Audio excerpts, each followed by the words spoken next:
This is a mostly raw, straight to the point video on unconventional ways as an appointment setter you can add value to businesses that you want to work with in ways that you may not have thought of.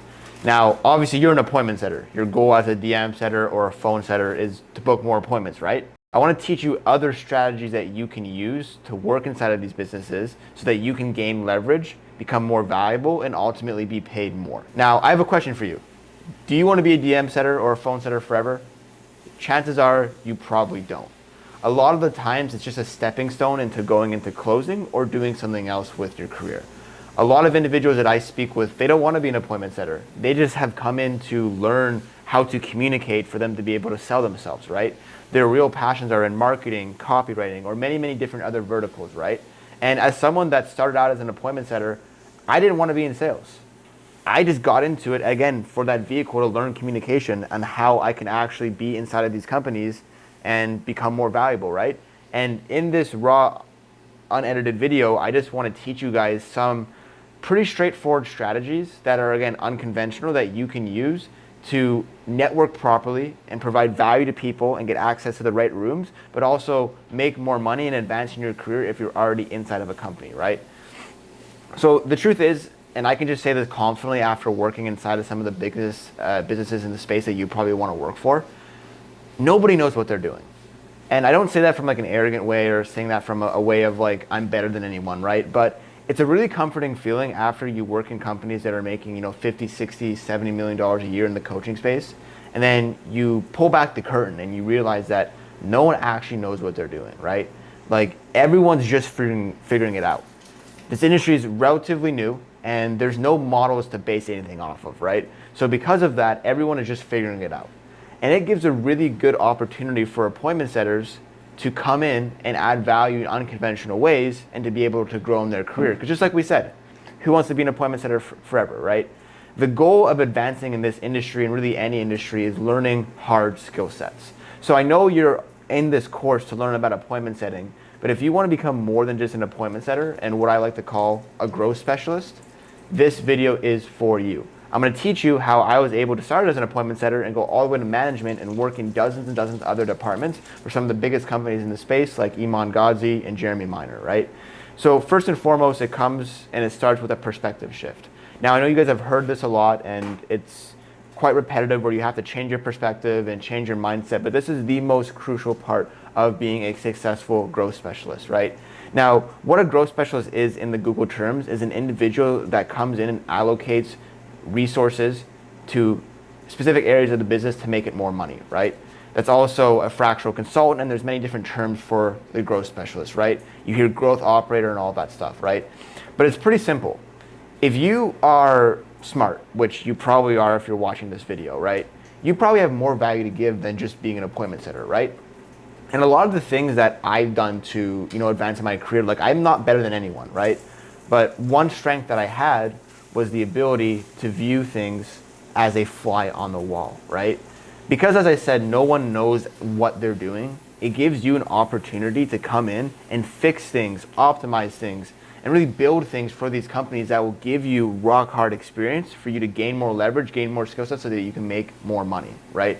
What I run right now is a fractional recruitment and management company, right? Where I have individuals below me that I then delegate onto offers to manage them. And I come in as a consultant to optimize their processes so that my setters can come in and be able to perform at their highest level. I'll give you an example. We can have the best appointment setters, DM setters, phone setters in the world, right? But if they do not have the right marketing and the right leadership in place to help optimize the appointment setting processes, then it doesn't matter how skilled you are as an appointment setter, because you're going to leave because there's not enough opportunity, and you're going to leave because maybe the culture isn't the best, or maybe they don't have their systems in place for you to do your job to the best of your ability, right? So these skill sets and these frameworks that I want to teach you will allow you guys to be able to come into these, these opportunities and be able to provide more value and provide more insight, right? So like I said, being a fly on the wall is the most important thing, right? I want you to sit in your current role or the next time that you're in a role, or even if you're not in a role and you're sitting from the outside perspective of someone that you want to work with.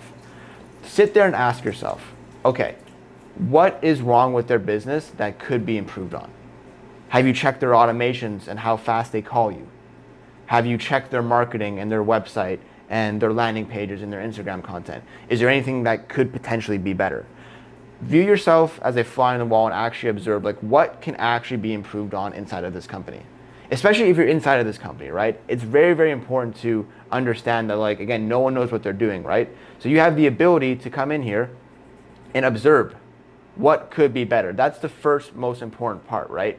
The number one way to add value to businesses is to be able to view yourself as a fly on the wall, put yourself in the shoes of other people in other departments, but also the customer, and ask yourself what could be better.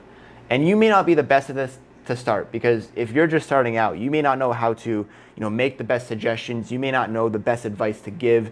You may not know how to propose these ideas in a specific way for them to, want to actually take action on improving their marketing, improving their automations. But the first step for you guys to advance in your career is to just start. It's to fail, it's to identify problems and have that growth specialist mindset of being forward thinking and actually trying to solve problems, right? The way that you communicate these problems and the way that you solve these problems will come later, right? But the foundations of becoming a growth specialist and really a high-level consultant that can make, 6 figures plus a year is to be able to sit there and identify problems and come up with solutions, right? So the first thing that you can do as an appointment setter is, again, put yourself in the shoes of you and your comrades that you work side by side. Put yourself in the shoes of all the other departments. Connect with the other departments.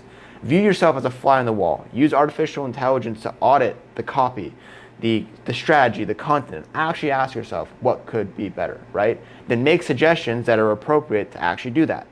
And you may be saying they may already know how and what's wrong, but a lot of the time they don't, and they don't have the time to fix it, right? So this kind of goes into my second point. You guys have to start learning other hard skill sets, right? The number one foundation for you guys to get good at anything that you want in life, it's communication. Write this down.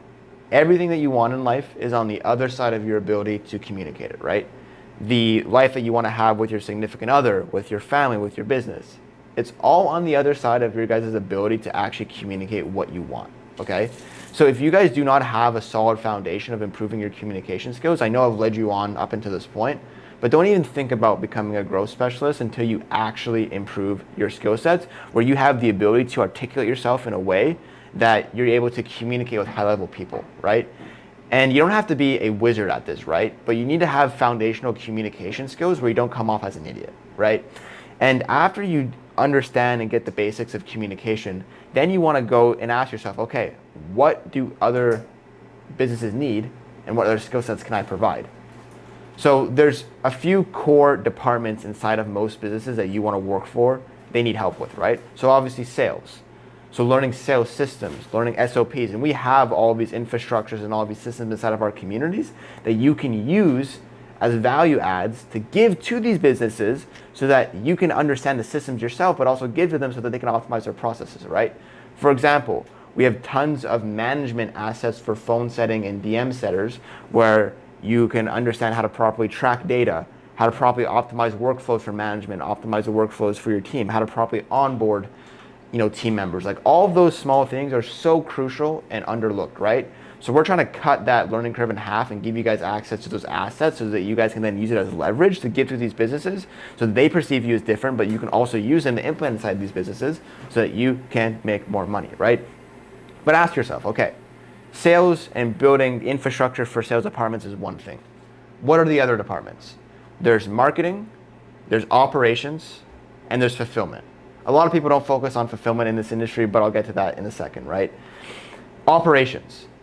That's a very broad term, but operations is all the back-end stuff that no one wants to do, right? It's building the systems, it's building the workflows, it's building the databases where all your data is going to be stored for your business, and it's really the individual that sits in the back of the class and doesn't really speak and it gets told to, do tasks, build systems, sheets, all that stuff, right? That is one of the most crucial individuals in a business, right? If you look at a bigger scope of like most successful businesses, there is a influencer and there is a visionary and then there's an operator, right? So learning how operations works is extremely, extremely important. So if you guys have the opportunity to, inside of a business, learn from the operator, learn how they think, learn how they operate, learn what their day-to-day is. Because you guys may become an operator or you may be able to have the ability to find operators and put them into businesses. If you don't have a good operator inside of your business that you're working for, you're going to be at detriment to losing out on so much money. So learning the skill set of operations is the most important thing by far for a business. You have the visionary that doesn't do anything inside of the business, but just the talking head that's selling the dream, that's making the content, and the operator does all the back end stuff, right? So for every successful business, there's a successful operator, and you need to learn from the individuals inside of your business on how to become operators, right? The second or the third different department is marketing. So marketing is a very broad term. You can break it down to everything from paid ads to organic to copywriting to basic lead gen, and there's so many different subsects of marketing, right? And what you guys have to do is get an understanding of the basic philosophy of how marketing works in this new era and how it works, and understanding your ideal clients that you're working for as a company a little bit deeper. Obviously, if you're a sales rep, you've been trained in these companies, or maybe you've been trained through coaching to understand this, like the philosophy of the buyers, but really understanding the businesses that you work in and understanding their buyers and their problems and the things that they struggle with is super, super crucial. You guys can go to ChatGPT and just type in, this is the business that I'm working for, this is the market that we're facing, this is the problem that they face. I need you to give me a list of 50 problems that they may be facing, right? Getting an understanding of your target market is super important, right? And learning these hard skill sets of marketing will allow you to make so much more money. The basics of copywriting, running paid ads, how organic works. And you don't have to be a wizard at any of these things, right? Because you can just leverage AI to make your already base skill set even better, right? So the most important thing that you guys have to learn inside of this is not only operations, but how marketing works, okay? Because regardless of what you guys do, if you guys are going to become a closer, or if you guys are going to become a consultant or a manager or a leader, you're going to be at mercy to your knowledge of marketing, right? So understanding marketing in more depth is the most important thing, right? Now, this goes to the last point, which is fulfillment. And like we mentioned, a lot of companies don't focus on fulfillment. And there's a saying in the industry that if you have really good marketing and sales, your fulfillment probably lacks. And that's definitely the case, right? And as this industry grows, and as this industry continues to mature, there will be more government entities and bodies coming in to regulate and really crack down on individuals that aren't providing good services to their clients. We've already seen this with dozens and dozens of high-level businesses making millions of dollars a year because they lack fulfillment. And as this industry grows, the need for proper fulfillment, the need for proper customer service, the need for proper customer relation is going to grow even more. So getting an understanding of how you can properly onboard clients, how to properly manage client expectations, how to properly treat clients going through their journey, and understanding how you can best support clients is one of the most important skill sets. Building assets and infrastructure around that is super important, and that's stuff that we'll be giving you as well, right? So to recap, there's sales, there's marketing, there's fulfillment, and then lastly, there is operations. Those are the 4 quadrants that you have to intentionally learn and improve on, right? Now, what I want to teach you guys next is not just how to become a growth specialist, but how you guys can add value to people in your network. If you're in Facebook, if you're in school communities, and if you're trying to find opportunities or even find better opportunities or network with really solid people, there's always this hidden vortex of how do I get access to those people? How do I get access to the right rooms? And it comes down to a few simple things. So number one, it's building your personal brand, right? I don't have a massive personal brand right now, but for years I spent networking within specific groups and specific, networking circles where I put myself out there constantly. I made posts every single day and I constantly engage with people's stuff, right? You are not going to get access to the best opportunities if you do not build your brand. But more importantly than building your brand, you need to make other people feel heard. Humans are inherently selfish, and the best way for you to get access to the right opportunities is with intentional engagement. And what I mean by that is there's thousands of groups, guys, on WAP, on school, on Facebook, full of high-level salespeople, high-level business owners, right?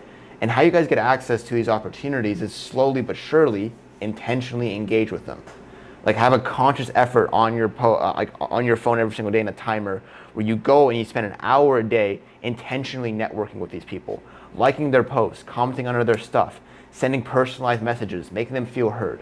That is the number one way to provide value, and that is the number one way to get access to top opportunities. I can tell you this confidently after overseeing dozens and dozens of high-level communities that have hundreds of thousands of members, but also being a member of these communities myself. You are never going to find someone that is consistently every single day in these communities adding people as friends, constantly engaging, being thoughtful and not pushy individuals in the group that add value. If you guys are just consistent with adding value to these communities and building them, you will allow yourself to build that presence of people that will just automatically know you. They will always see you on your feed. They will always know that this individual is always going to be active, and you're going to become unavoidable, okay? So number one way to add value to people's lives is, again, intention. Complimenting people, putting yourself out there, but also being consistent with it. That's the key that no one does. So consistency is the key there. The second thing is that, like, look around you guys. If you're in this course, if you're in these communities, what is one of the biggest issues in the market? It's talent acquisition. There's a lot of saturation in the market, but the truth is that most people aren't in it for the long game, and the people that are in it, they're not skilled enough to actually be placed on the opportunities, right? So one of the key things that you can do, especially if you're a newer sales rep or if you're looking to get into the space, is start thinking of yourself as a de facto placement agency, where you're constantly building relationships with business owners. You can even consider us as your source for placing talent, right? But because one of the biggest issues in the market is talent acquisition, one way that you can provide value to these business owners for free is saying, hey man, I know we've been connecting for a while in these communities. I really admire X and Y and Z about you. Is there any way that I can provide value to you? I have a few solid setters in my network that are potentially looking for positions. I have a few solid closers in my network that are looking for positions. And once you do that, and once you start offering things like talent, which is a very sacred resource, you can start getting perceived as someone different, as a higher status, right? So I want you to understand that one of the biggest leverage points that you can use as a business owner to get opportunities is start leveraging the people around you. Help them get opportunities. Help them get, access to bigger chances in their career for them to advance. It may sound selfish of like, oh, I want those opportunities that they're getting, but the truth is that you're going to get what you give, and the more that you help people get opportunities, the more that you think of yourself as a placement agency, the more value that you're going to be able to be perceived by the market, and the more results that you're going to be getting. The last thing I want to give you guys advice on how to add value is, again, we've talked about having the growth specialist mindset, getting a broad understanding of all those different departments. Obviously providing value by genuinely complimenting people and consistently engaging in groups. Obviously thinking of yourself as a de facto recruitment agency. The last thing that you guys can do is give away assets. Now, assets are very broad terms, and this is something that I wish I had whenever I began in my career, and it's something that I want to give you guys access to, right? So if you guys go through this course, and on the bottom of this video, we're going to be giving you guys access to specific Google Drives that are full of 8-figure phone setting and DM setting management and training assets, right? As we've mentioned, no one knows what they're doing in a good way, okay? That gives you guys the opportunity to be able to build out full-on departments, but also provide value to people that otherwise wouldn't have access to these assets. So if you go inside of these Google Drives, they're full of workflows for managers, how to onboard people, how to train people. There's scripts for trainings for setters, right? There's trackers, there's workflows. And if you guys take these assets, use them as your own, take them, white label, and put your own branding on it, I don't care. In your networking campaigns, give them away for free. Hey name, I know we've been connecting for a while. I really admired X and Y and Z about you. I've been talking to a lot of individuals that just don't, have the right setting department built out for their, team. I don't know if these assets will be beneficial to you, but here you go. All these 8-figure assets that you can use that are proven to build out your whole team and your whole department for you, so you don't have any, confusion on how you should optimize your team. Right? So a mixture of all of these things will allow you guys to become those growth specialists that you can be. And these are initial stepping stones for you to be able to advance in your career and provide value to people that you otherwise wouldn't have. So again, it's a mixture of intentional engagement, personal brand, putting yourself out there, thinking of yourself as a placement agency, and ultimately using our assets that we've built that's taken years to your guys' advantage. If you guys have any questions, or if you guys, are having any problems with how to implement any of this stuff, feel free to hop on the coaching calls, but I appreciate you all listening. Let me know if you have any questions. Take notes of all this, guys.